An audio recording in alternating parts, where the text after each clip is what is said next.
Alléluia, papa. Alléluia. Ma question est simple aujourd'hui. Posez-la.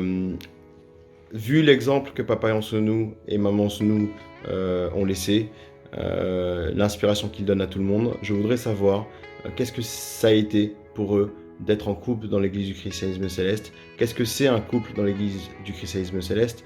Qu'est-ce que c'est aussi d'œuvrer ensemble et comment ils ont fait pour créer cette chorale tous les deux, la première chorale de l'église du christianisme céleste. Merci devancier Sam. Vraiment, votre question, c'est pas une petite. Elle est simple, d'accord, mais on ne peut pas finir d'en débattre de toute la nuit, jusqu'au lendemain soir, je suppose. Mais seulement, je tiens à vous dire que je suis né un an après l'initiation de la toute première chorale dans l'église du christianisme céleste, et c'était en 1950. Moi, je suis né un an après. Donc, j'étais dans l'infini du néant encore, je nageais dans l'infini du néant quand cette chorale a été initiée par le couple Elisabeth et Nathaniel Yansounou, mes parents biologiques. Et certainement, vous savez que quand ils étaient encore jeunes, papa Yansounou était à l'église protestante le maître de chorale de papa Oshofa. Il était le responsable de cette chorale et dans laquelle maman Yansounou aussi à l'époque avait chanté. Donc c'est un trio qui se connaissait bien avant la fondation de l'église du christianisme céleste. Ah donc maman Yansounou aussi a une éducation musicale, a une formation musicale. Elle a chanté dans une chorale. Okay. Elle a chanté dans la même chorale que papa Oshofa quand ils étaient jeunes à la mission protestante de Porte-Nouveau à Ouazoumé. Et papa Yansounou à l'époque était leur maître de chœur, comme bon nombre d'autres. Et donc, à l'avènement de l'église, l'Éternel a voulu que la même chose se répéta, et surtout que papa Yansounou et maman Yansounou, mariés, initièrent cette chorale en février 1950 à Abidjan. D'accord. Et du coup, quel était le rôle de papa Yansounou? Est-ce que c'est lui qui dirigeait la chorale? Est-ce qu'il avait donné ça à quelqu'un d'autre? Est-ce que non, évidemment. À un de tes frères? Oui, mais évidemment, mes frères, toute ma famille est musicienne. Hein? Mes frères sont musiciens, tout le monde. Ma maman, elle a chanté en tant que première femme choriste de l'église du christianisme céleste pour avoir été choriste à l'église protestante avec papa Oshofa dans le temps. Et puis papa Yansounou était leur chef de chorale. Bon, c'était lui qui était à la tête. Mes frères, la plupart étaient des musiciens, ils écrivaient les notes, etc., etc., puisqu'ils étaient protestants à l'origine. Donc il y avait Georges qui faisait la trompette. Non, avant Georges, même il y a le grand, l'aîné, qui était Banéoman Jean.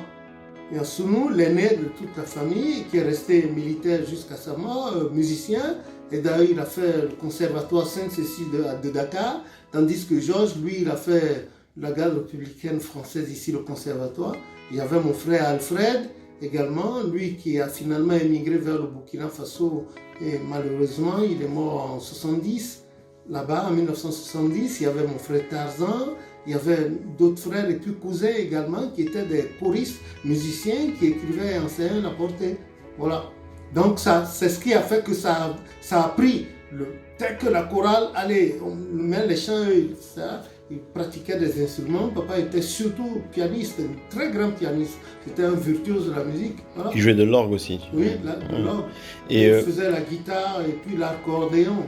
D'accord. Mais je me pose la question parce que quand j'imagine comment ça se passait dans les années 50, nous, aujourd'hui, on a un livre avec 1000 et quelques cantiques et même plus. Quand j'imagine comment ça se passait, vous n'aviez pas de livre? Ou c'est ton papa qui commence à écrire déjà ce qui était révélé au fur et à mesure? Oui, en effet, il n'y avait pas de livre. Mais cependant, papa Oshofa, quand il était tout petit, il avait appris le do ré mi fa sol chez mon grand-père. À Porto-Novo, M. Moïse Oussou Yansounou, qui était en même temps son précepteur, auprès de qui il a été initié à l'église protestante. Il a appris à faire le solfège, mais pas autant que papa Yansounou, parce que lui, il a fait des études dans le genre.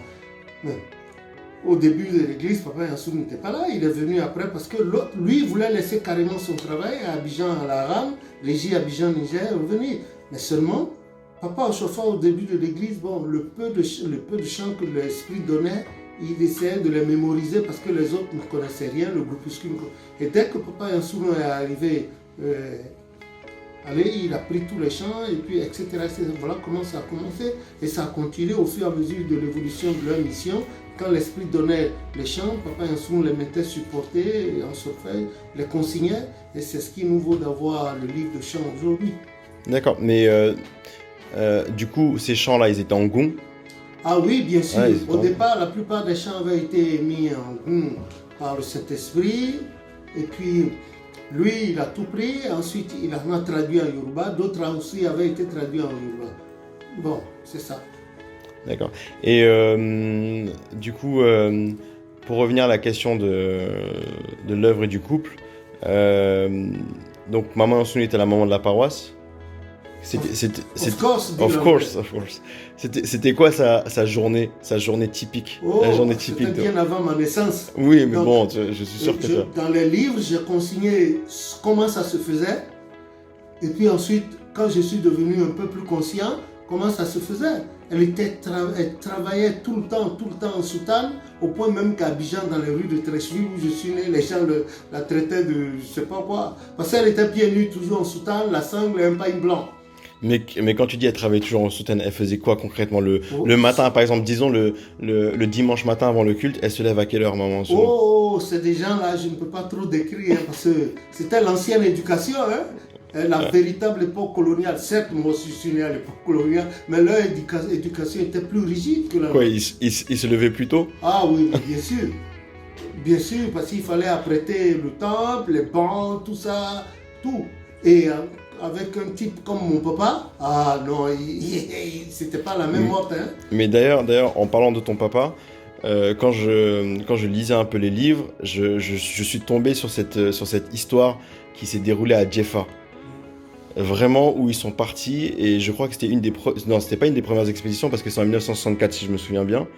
Et dans cette expédition-là, ils ont rencontré une féroce résistance. Bien sûr. C'est ce que tu avais consigné. Oui. Et que ton papa s'était opposé à cette résistance en disant, je me rappelle plus les mots exacts, mais il avait dit, si vous voulez tester Dieu, vous allez voir quel est le bras le plus puissant. Bien sûr, bien voilà. sûr. Mais ça m'a intrigué, parce que tu étais là-bas. Ah mais bien sûr. Ah oui, j'étais très bien là-bas, parce que, et une fois même, il avait été lapidé. Lapidé? Oui, il a été lapidé et on lui a versé du sable là-dessus, les gens ont battu. Et il est ensuite allé chercher il était allé à la gendarmerie se plaindre, mais quand on lui a donné une escouade de gendarmes, il leur a bien dit, vous ne les brutalisez pas. C'était au moment où les gens avaient peur, parce qu'ils ne payaient pas l'impôt. Alors quand ils voient les hommes en uniforme, ils prenaient le large. Donc le fait ces gendarmes soient entrés dans Djefa, avec leur tenue, les pays à côté, tout ça, ça a donné la frousse de leur vie à ces villageois. Ils sont partis et c'est après ça seulement qu'ils ont commencé par faire attention. Beaucoup ont commencé. Il y a certains qui étaient chez eux, l'esprit descendait sur eux sans qu'ils fussent déjà encore chrétiens célestes. Voilà. Mais dans ce que tu racontais dans le livre, tu disais que donc il y avait tous les Angbeto qui étaient arrivés, qui avaient commencé les danses, et donc vous aviez commencé à chanter, à taper sur le cuir. Oui, mais donc du coup moi quand j'ai lu ça, je me suis posé, vas-y dis-moi. Ben, c'était deux groupes en fait. Voilà, c'était la guerre quoi. C'était les plus nombreux, nous on était le groupuscule et on avait les armées célestes avec nous. C'est ce qui a fait qu'ils ont abdiqué finalement. Oui, et on est rentré sur la paroisse affublés de leurs instruments de musique. Mais c'est ça que je veux savoir, parce que ça, quand j'ai lu, moi j'avais l'impression de lire un récit de Napoléon. Mais non, c'était vrai, ça s'est passé comme ça. Oui, mais on n'a pas assez de temps pour entrer dans les détails. Une chose est certaine, c'est que eux, ils étaient ce soi-disant esprits gardiens des nuits qui avaient eu le culot de sortir en plein jour. Donc déjà, il y a une fausseté. On dit que c'était les esprits de nuit qui gardaient les villageois et les villages la nuit. Et puis maintenant, ils sont venus en plein jour. Le jour, c'est pour nous les humains. Donc l'Éternel a fait tomber de l'eau sur eux. L'eau est tombée sur eux et leur maison bâtie en chose à l'heure. Oui, c'est ça. Ben, ça s'est alourdi, donc ils étaient obligés de quitter. On a vu que c'était des hommes qui avaient là-dessous. Ouais, c'est ça que tu racontais dans l'histoire. Et moi, ce qui m'a marqué, c'est que la présence des cantiques. Donc, toi, tu tapais sur le cuir. Donc, j'imagine que Papa Yansounou entonnait. C'est lui qui relançait. Bien sûr. Voilà. Avec un certain Oké. Voilà. Boutounou. Exactement. Isaac Yenou. Et Parfait. Et Yenou. Voilà. Et puis Didjoho. Enfin. Ils étaient nombreux, je ne me souviens plus de tous les noms là. Mais moi, ce que je me demande, c'est comment ça se passe dans une organisation comme ça. Parce que la musique a une place centrale, parce que c'est la musique c'est la prière. À ce moment, la musique devient la prière. C'est qu'on adresse à l'Éternel. Et qui mène la danse? Comment s'organise la chorale? Notre groupuscule de notre côté était soutenu, on jouait, on chantait. Eux aussi, en face de nous, ils étaient les plus nombreux avec la population et ils avaient la percussion. Nous aussi, de notre côté, il y avait la percussion, le son, la drum, le tam-tam et puis les gons, eux aussi, ils en avaient. Mais finalement, l'Éternel avait tranché. L'Éternel avait tranché par cette bourrasque-là, et puis allez, ils sont partis. Et nous, on est rentrés tous joyeux. Ça a été le début du lancement de la paroisse là. Et à présent, il y a plein de paroisses là, dans la zone. Oui, parce que tu disais que c'est une des paroisses où vraiment l'enseignement était resté intact. Oui, avec beaucoup de chants que l'Esprit donnait. Ouais. Et le Isaac Yenou en question? Il était un ancien militaire de l'armée française, et puis un ex-grand maître de la Haute-Croix, un homme de rigueur. Et qui a délivré de nombreux chants aussi. Ah oui, mais bien sûr. Ok. Il y a une dernière question que je voulais te poser, papa, qui n'est pas liée forcément au cantique, mais dont l'idée m'est venue après avoir lu toutes les histoires sur les cantiques. Parce que quand on lit l'histoire sur les cantiques, il y a énormément de miracles qui ont été réalisés grâce aux cantiques. Premièrement, les cantiques, et peut-être que tu nous en diras grâce à Jésus par les cantiques. Exactement, grâce à Jésus par les cantiques. Je lisais l'histoire des 20 ans de prolongation de vie offert à Papa Ochofa. En 1965. Exactement, sur les cantiques 204 et 242. Déjà ça, c'est une histoire forte, c'est plein de miracles. Et je me disais aussi, les miracles, c'est pas tout, c'est toi qui nous as toujours enseigné, l'amour est avant tout. Et c'est ce que dit la Bible également. D'après toi, de tes souvenirs, quels sont les plus grands gestes d'amour dont tu as été témoin de la part de Papa Yansounou, de Papa Ochofa, des pères fondateurs? Est-ce qu'il y a des gestes qui te reviennent? Parce qu'on parle souvent des miracles.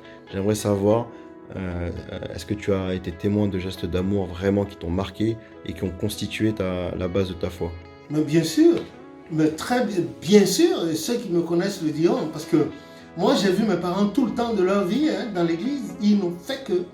C'était de l'altruisme de leur part, ils allaient toujours vers les autres, et chez papa là, au carré 161I, et vous savez, c'était plus qu'un hospice. Lui, il y avait du monde là-bas, pas forcément les chrétiens célestes.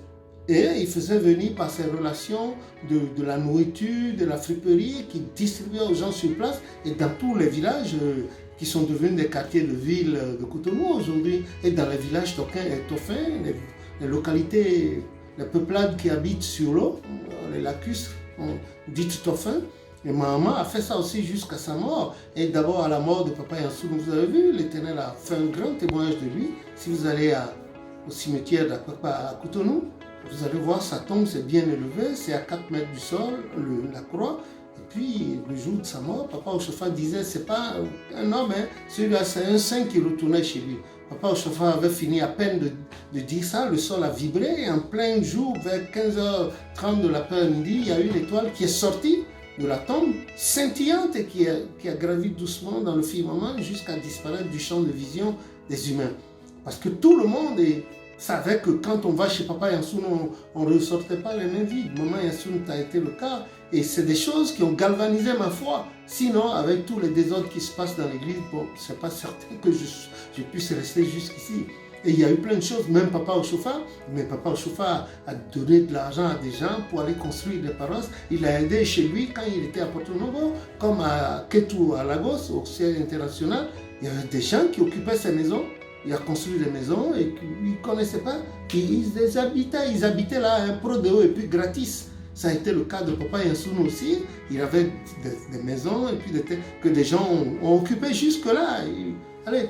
Et chaque fois que mes grands frères, j'ai souvenance à l'époque, voulaient réagir, ils disaient non, ça c'est Dieu qui m'a donné. Au jour de ma mort, je ne manierai pas de la terre avec tout ça. Laissez les gens habiter. Donc mes grands frères, ils étaient un peu fâchés, mais ils ne pouvaient rien parce que mon papa, c'était comme un lion, on ne lui tient pas tête. Voilà. Donc c'est comme ça. Ça m'a beaucoup plu ce côté-là d'eux et je crois qu'avec l'aide du Seigneur, moi aussi j'ai continué sur cette lancée et je demande à Dieu de toucher au cœur des miens hein, et que ça continue, que je sois vivant ou non, que ça continue. Et j'exhorte les gens autour de moi à le faire ainsi parce que le Christ a dit, donnez à manger à vos ennemis, habillez ceux qui n'en ont pas, héberger. Mais dans ce pays, on ne peut pas le faire, on peut pas. Il faut avoir la carte de séjour pour héberger quelqu'un. Voilà.